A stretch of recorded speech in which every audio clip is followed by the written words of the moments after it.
Hello, magandang hapon po sa inyong lahat. Ito po si Sas Rogando Saso at ang inyong favorite na tagalista ng Noisy. Hi mga ka-moisture! Ayan, dating gawi. I-share nyo na ito. Kanina pa, yung mga naghihintay dyan ng live, ito nagla-live na. Nasaan na kayo? Ayan, paki-share ulit. Click share. O, di ba? Ano na, kamusta? Kamusta ang mga ka-moisture natin? Na nakikinig, nanonood ngayon. Ayan. Marami tayong mga pag-uusapan dahil kakaiba ang ating episode today because pag-uusapan natin ang mga sinabi ng mga politiko. Wala po akong sworn statement na sinabi nga nila ito. Nabasa ko lang po ito sa media pero pwede pa rin natin siyang pag-usapan kung fake news siya dahil walang sworn statement, hindi ko na problema yun. Anyway, pakiclick na ang share. Click share. Click share. Charot. Ayan. So, sa mga hindi pa po nakakagawa, maaari lang po lamang na ngayon din, yung mga hindi pa gumagawa, ay mag-subscribe po kayo sa aking Substack dahil QR code generation na ngayon. Pwede nyong i-screenshot yung QR code at i-scan nyo mamaya. Bakit bongga na i-follow ako sa Substack? Well, kung talagang nagbabasa kayo sa akin, ito ang pinakamagandang paraan para maging maka-receive kayo ng aking mga sinusulat, lalo na yung mga mahihilig magbasa. Alam nyo naman, ang bayang mulat ay nagbabasa. Pag hindi ka nagbabasa, dilat ka lang. Ganon. Ganon ang eksena. So, pakiscan na lang yan. Yung, dahil sa Substack po, wala po ditong algorithm. Hindi na kayo mag-aantay at hindi na kayo pabalik-balik sa profile ko para tingnan or para balikan ang mga hindi nyo nabasa or mga gusto nyong basahin. Hindi nyo na kailangan i-save dahil ito, ang content ng aking Substack ay diretso po sa inyong mga emails at pwede rin yung i-download ang Substack app. So, paki-scan na po ang QR code or paki-screenshot para wala na pong kaabog-abog. Kasi sa Facebook po, meron yung algorithm, pwede nilang kontrolin kung anong makikita mo. Pero ito, dahil ka-moisture ko kayo at gusto nyong basahin ang aking mga sinusulat, lalo na yung mga mahahaba kong sinusulat na gusto nyong balik-balikan, hindi ba? May file na kayo na diretso po ito sa inyong email. So, paki-scan na po, paki-screenshot, paki-scan, at alam nyo naman po, kakaiba ang gurguran ngayon sa social media, lalo na sa Facebook, pero hindi po tayo magpapatibag. So, kung hindi nyo po alam mag-scan, pwede nyo nalang puntahan ito, isulat nyo na sa papel, para pwede nyo gawin mamaya. Ayan. asianscholar.substack.com. Pwede nyo rin i-download yung app. Maganda rin po kasi sa Substack dahil may mga substance po dyan ang iba't ibang writers. So, pwede nyo silang i-follow. Depende sa inyong interest. So, less basura kung ano lang po talaga ang gusto ninyong basahin at makita sa inyong mga email. Diba? Diretso yan sa inyong email, ang aking content. So, yung mga hindi nakakagawa, pagawin nyo na dahil nagugurgura na po ngayon sa Facebook. And syempre, para na rin, kung may mga gusto kayong balik-balikan na post, pwede nyo siyang balik-balikan kasi nga naka-archive, napupunta sa email ninyong diretso. Kayo ang magdidesisyon kung ano ang inyong babasahin. Okay? So, ngayon, ang eksena pa niyan ay syempre, lalagyan ko ng Tagalog version ang aking mga posts, hindi ba? May mga nagbo-volunteer na mag-translate. At kung ako'y sipagsipagin, pwede pang magkaroon ng read-out version, ibig sabihin audio version na aking mga sinusulat dahil may mga nagre-request na yan. Pero siguro yung ganong option ay for subscribers o for paid subscribers. So lahat na nagsasubscribe ngayon ay unpaid and my Substack is unpaid. All are publicly available. Pero yung mga extra services like audio version, dahil yung iba ayaw nila magbasa, gusto lang makinig or gusto nila nakikinig habang nagmamaneho, nagpapaalaga ng bata. So, pwede akong magkaroon ng parang podcast na binabasa ko yung post mismo. So, again, sa mga hindi pa po nakakagawa, paki-screenshot ang ating QR code at i-add nyo ako mamaya sa Substack, mag-subscribe na kayo. Or puntahan nyo to, asianscholar.substack.com, pakisulat sa papel kung hindi nyo kayang mag-screenshot. And then, subscribe para hindi kayo naghahanap kung mawawala ako dahil you'll get updates from me direct to your email. Okay? Wala po itong, hindi po kontrolado ng gobyerno ang inyong mga email at kung anong mga mapupunta sa inyong mga emails. Hindi ba? So, again, ulitin natin. Now, kakaiba ngayon, alam mo kakaiba kasi ang politika natin ngayon. No? Hindi, ako naman kasi gusto ko lang i-verify kung joke ba ito or hindi. Unahin na natin yung walang kamatayang confidential funds.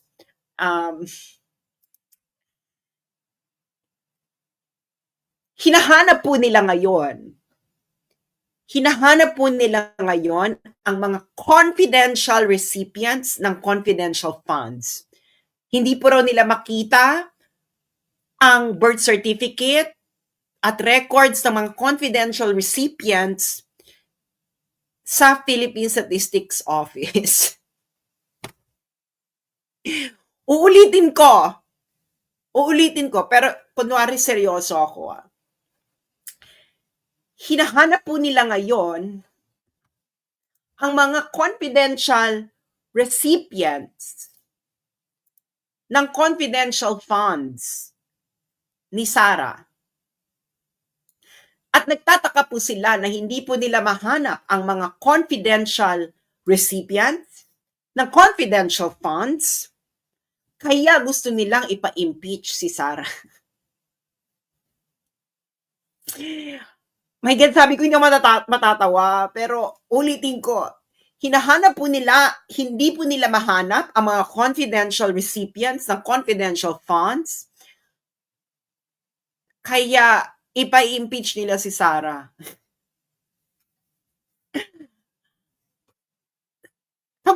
Sabihin, gusto ko sa inuman mga friends, gusto ko pag nagiinuman kayo or sa pagkainan. Tanungin nyo yung inyong mga kainuman, kamotel, kaklase, kasiping, kamol. Tanungin nyo sila, mahanap mo ba ang confidential recipients ng isang confidential funds?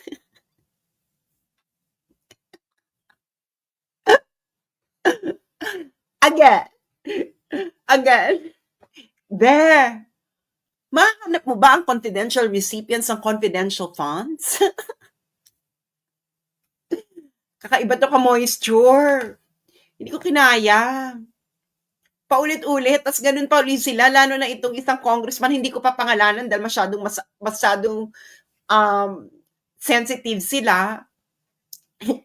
Pero sabi niya, puro daw pangalan ng showbiz yung recipients ng confidential funds. Hindi raw nila mahanap ang record ng mga confidential recipients ng confidential funds sa Philippine Statistics Office. Ibig sabihin, hinahanap po nila ang birth certificate ng mga confidential recipients ng confidential funds. Again, kayo pag hindi nyo ito pinag-usapan, pag hindi nyo tinanong sa inyong mga kainuman ang tanong na ito, ay hindi na kayo ka-moisture. Tanungin ninyo ang mga kainuman nyo later. Ano ba ngayon? Monday. Huwag kayo inom ng Monday. It's first day of the week. Hindi kayo alcoholic. Tuwing weekend lang yan, no? Special occasions. Basta pag inuman or kainan, hapagkainan. O mamaya, pagkatapos ng office ha, pagkatapos ng office, tanungin ninyo yung mga kaopisina ninyo. Mahanap mo ba ang birth certificate ng confidential recipients ng confidential funds? Kasi, pag nahanap mo ang birth certificate ng confidential recipients ng confidential funds, bakit siya naging confidential recipients?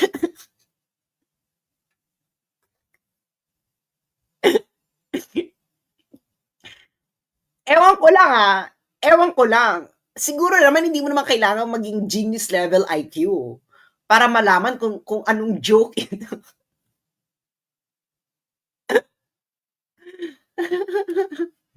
Kaya mga nagsasabing mga ano to, aanga-anga ang mga Dutertista, parang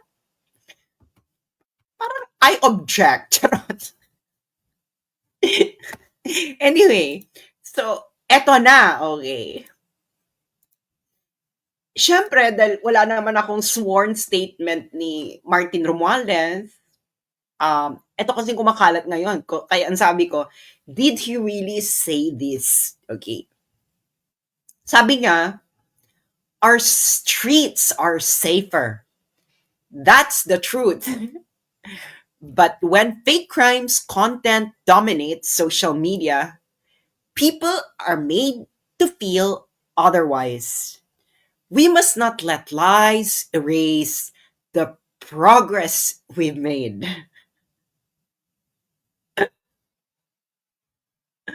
Again, ulitin natin. Sabi ni House Speaker Martin Romualdez, our streets are safer. That's the truth. But when fake crimes content dominates social media, people are made to feel otherwise. We must not let lies erase the progress we've made.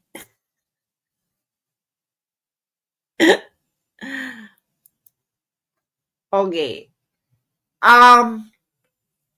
Dahil naman, hindi naman siguro nagsisinungaling si Martin Romualdez, so nakikiusap po ako sa mga kababayan natin na pag may nakunan po kayong krimen, huwag niyo po i-post sa social media.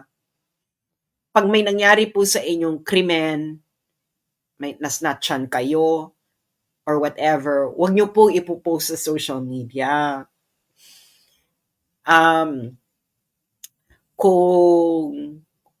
Kung nabing biktima kayo ng tanimbala, huwag niyo pong ipopost sa social media. Kung may nangyari po sa inyo sa daan, kung meron kayong reklamo, kung may nangyari sa kapitbahay ninyo, huwag niyo po itong popost sa social media dahil ito po ay nakakasira. Nakakasira po ito ng statistics. Okay. Ganito yan kasi mga be. Okay makinig kayo. Yang statistics ng PNP, okay yan. Pero, yung statistics ng PNP, nakasalalay po yan sa mga nire-report na krimen. Ibig sabihin, ikaw mismo, ire-report mo sa pulis. Pag may nangyari sa'yo at hindi mo nireport sa pulis, hindi yan masasama sa statistics. Okay. So, yung sinasabi nilang bumaba ang crime, hindi mo pwedeng sabihin, bumaba ang crime conclusively. Okay? Bakit? Kasi pwede yang maging dependent sa mga taong hindi na nagre-report ng crime kahit may crime na nangyari. Kasi baka wala na silang tiwala sa pulis kaya hindi nila nire-report or dead man na sila, etc. Okay? Kaya nga, phenomenon ito na the more the better ang maging reporting mo, usually tumataas ang crime because people are more willing to report a crime. Okay? Ngayon, may tinatawag po tayo sa statistics, mga ganyan study na triangulation. Okay? Kasi yung reporting ng crime sa PNP, yung statistics, bias po yan towards sa mga nagre-report. Okay? Paano yung mga hindi nire-report? Hindi sila mapabibilang sa statistics. Paano kung bumababa? Ang bumababa talaga ay yung mga taong ayaw nang mag-report ng crime. Gets ninyo? Sabihin nyo gets. Sabihin nyo, ka-moisture, gets ko na kung bakit hindi conclusive ang statistics ng pulis. Gets nyo na? Gets nyo na? Okay. Ngayon, papaano ito bini-verify? Paano tina-triangulate ang tinatawag natin? Ang triangulation, kukuha ka ng ibang source and titingnan mo kung nagmamatch. Ano yung ibang source? Ang source po niyan ay yung survey on neighborhood fears. May ginagawa dyan ang SWS, Social Weather Station. May ginagawa siyang ganyan. Pero tumigil na siya. Anong ginagawa nung social media station na survey? Papakita ko sa inyo ha. Para maintindihan nyo kung anong purpose ng survey na yon. Okay. Neighborhood fears. Neighborhood fears. Neighborhood fears. Para makita nyo yung itsura niya. Kasi the last time na nag-survey sila ng neighborhood fear is February 2024 pa. So hindi natin alam kung bakit bigla na silang nagtigil mag-survey ng perception ng tao. Okay? So ngayon, September 2024 pa pala ang kanilang huling survey. Okay. Eto.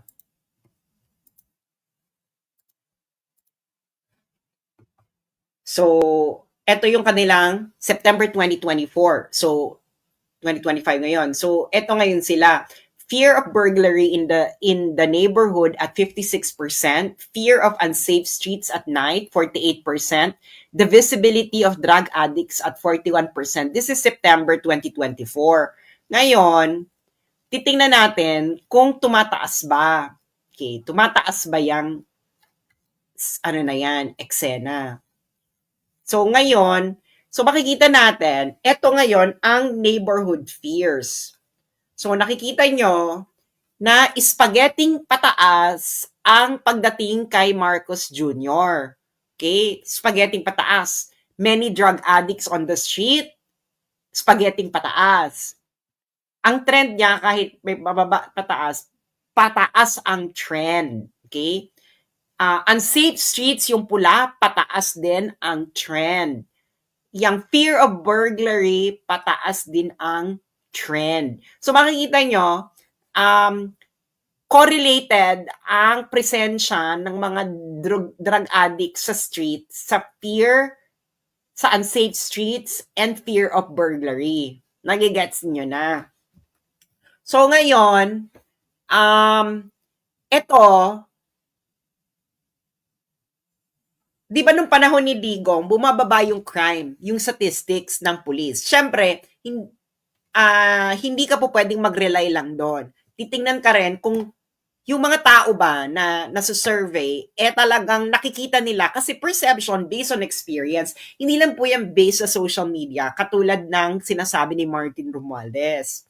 Ngayon, nung panahon ni Digong, bumababa yung crime rate compared doon sa previous administration. So, ngayon, yung statistics ng PNP noon, nako-correlate siya, natatriangulate siya nitong perception survey. Okay, ganon. So, ngayon, alam nyo na, hindi ka po pwedeng, so, syempre, yung perception, hindi ka rin pwedeng mag-rely doon alone. Kailangan mo din ng statistics. Kaya nga, kailangan mo siyang combine ba? Combine, combat train. Ganon mga ka-moisture, combine mo siya. Ngayon, pag nakukombine mo, ikaw magde-decide, no? Kasi, kung yung perception ng tao pataas, yung krimen, unsafe street, many drug addicts on the street, at correlated siya kung maraming drug addict sa daan, tumataas ang unsafe streets at tumataas ang fear of burglary. They go together. Okay? They go together. So papakita ko sa iyo ha. They go together. Nakikita niyo yung movement ng green? Hindi ba? Yung movement ng green, that is the many drug addicts in the street. It actually go with the movement of the uh, fear of burglary and unsafe streets. Ngayon, Martin, pwede mo namang sabihin na wala nang masyadong drug addict sa mga daan. Ayun nga lang, kung yung mga tao na talagang nasa kalye, papanigan ka, magre-reflect yun sa survey. Magre-reflect yun, no? Magre-reflect yun. Kaso nga, kahit yung mga nagdodrogay, nasa social media na rin. Nila-live na nila, Martin, ang kanilang pagdodrogay. Actually, ngayon lang ako rin nakakita ng mga content creators na nagpo-promote ng drogay use. 'Di ba? Lalo na ayoko na lang lahatin, no? Pero eto, karamihan may mga nagfi-flip top, may mga rapper ganyan, alam mong nagpo-promote ng drogay use. Alam nyo yan, 'di ba? Nagva-viral pa nga yung iba eh. Yung iba pa nga nagla-livestream, nagva-viral. Ngayon lang ako nakakita niyan. So, ganun na sila katapang, ka-brazen. So, ngayon, Martin, sabihin mo na wala na pong masyadong drug addict sa daan.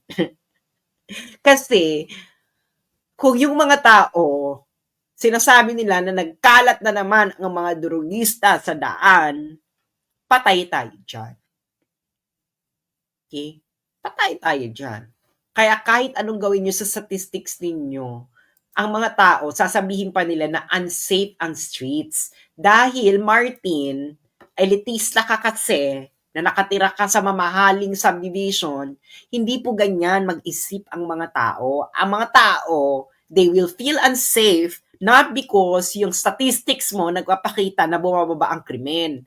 Ang street po, ang basihan dito kung sino ang nakakasalamuha mo sa kalsada kaya ka nagiging unsafe.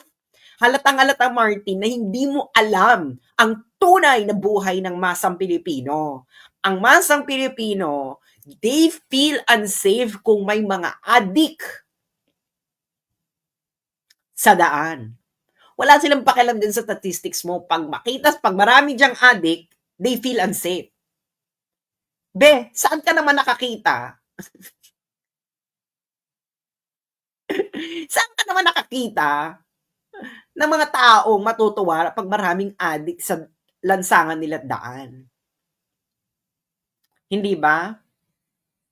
Ganun lang yun, Be. Ganun lang yun, Martin. Kaya halatang-halatang hindi mo alam kung ano talagang nagmamatter sa mga Pilipino.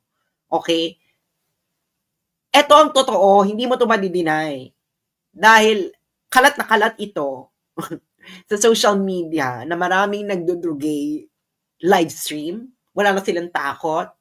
Meron pa nga nakunan ng netizen sa harapan mismo across a police station, nagdodrogay. Ganun na po sila ka-brazen, Martin. Halatang hindi mo alam. Ang ginagawa ninyo, minimekos-mekos ninyo yung statistics, yan ang binibida ninyo, pero hindi nyo mabida sa publiko. Hindi nyo mabibida sa publiko na mga adaan ngayon ay bumaba ang mga durugista. Dahil kitang-kita yan ng mga tao ngayon na dumadami na naman ang mga durugista sa daan. Sa harap-harap, sa publiko pa nagdodrogay, meron pang nagla-livestream sa social media. Ngayon, talagang sasabihin nilang unsafe. Bakit? Sino ba naman ang magiging magkakaroon ng katiwasayan sa buhay kung ang mga lansangan mo ay ang daming durugistang naglalakad? Common sense naman. So, sino ngayon yung fake news? Actually, Hindi ayokong gamitin yung fake news dahil yan ay mga ginagamit ng mababa ang vocabulary 'no. Ang tawag diyaan ay wala na kayo sa hulog. Hindi na kayo nakaangkla sa realidad ng buhay. Alam niyo kung bakit? Kasi kayo ay mga elitista. Hindi niyo alam ang buhay ng masang Pilipino on what truly matters sa buhay ng masang Pilipino. Tama? Dito, tama ba ako? Ha? Na nagkalat na naman ang mga durugista sa daan? Wala nga kayong sinasabi na wala nga kayong sinasabi na bumababa ngayon ang bilang ng mga nagjo-jodik. Oh, hindi ba? Dumadami sa daan ang mga jodik, wala na silang pakundangan. May mga nakukunan pa, nagbibilihan habang nasa traffic. Can you imagine? Kumakalat din sa social media. Ayaw nyo kasing sabihin, no? Can you imagine? Nasa traffic, yung dalawang motor nag-aabutan ng S. Nakunan ng nasa loob ng kotse. Naloloka na sila dahil ganun naka-brazen sa traffic. Sige nga. Dumadami na naman talaga ang mga durugista sa daan. Kaya it's not safe anymore. The people don't feel safe because of that. Kaya kahit gaano mo silang sampalin-sapalin ng statistics, pag dumadami ang mga durugista sa daan, people will feel unsafe. As simple as that. No one feels safe in the presence of Jodix. If you feel safe in the presence of Jodix, Jodik ka rin. Ganun ka-simple yun. Tama ba ako? Meron ba dito na safe na nasa katiwasayan ang kanilang mga puso't damdamin kung may Jodik sa loob ng tahanan nila?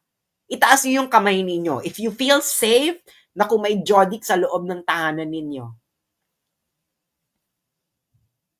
Hindi ba? So, ayun na nga ang eksena ng buhay. Doon na natin makikita kung sino talaga ang mga etsyosera at hindi. Pero excited talaga ako na hanapin nila ang mga confidential recipients ng confidential funds.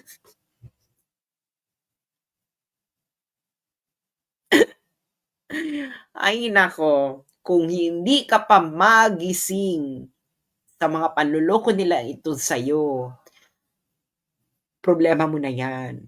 Okay? One day, magigising ka na lamang na wala na. Wala na. It's point of no return. So, ayun lamang po at maraming salamat. Again, tanungin ninyo ang inyong mga kainuman. Dude, mahanap mo ba ang confidential recipients ng confidential funds?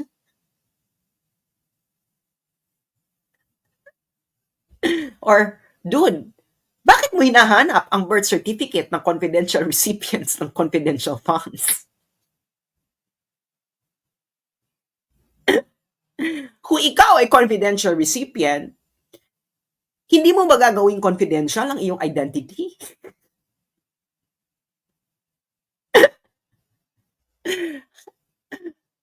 Kasi kung hindi mo gagawing confidential ang iyong identity, hindi ka na confidential recipient. So ayun, maraming salamat po at tandaan niyo po ito. Tayo po ngayon ay nasa isang bansa na hinahanap po nila ang confidential recipients ng confidential funds pero hindi po pa po nila hinahanap ang mga flood control projects. Ganyan po ang bansa meron kayo. Kung hindi pa kayo mamulat at magising, bahala na kayo. Dahil, ewan natin, no? Bahala kayo sa inyong, kung hindi kayo mamulat. Ang mga hindi namumulat, ay nako, nasisemplang. So maraming salamat. At thank you sa mga nagpapadala ng tip. Huwag po kayo magpapadala ng stars kasi hindi po yan nire-remit sa akin ng Meta. And thank you once again. Ito po ang inyong ka-moisture na si Sas Rogando Sasot na nagsasabing iba ang mulat sa dilat. Thank you and have a nice day.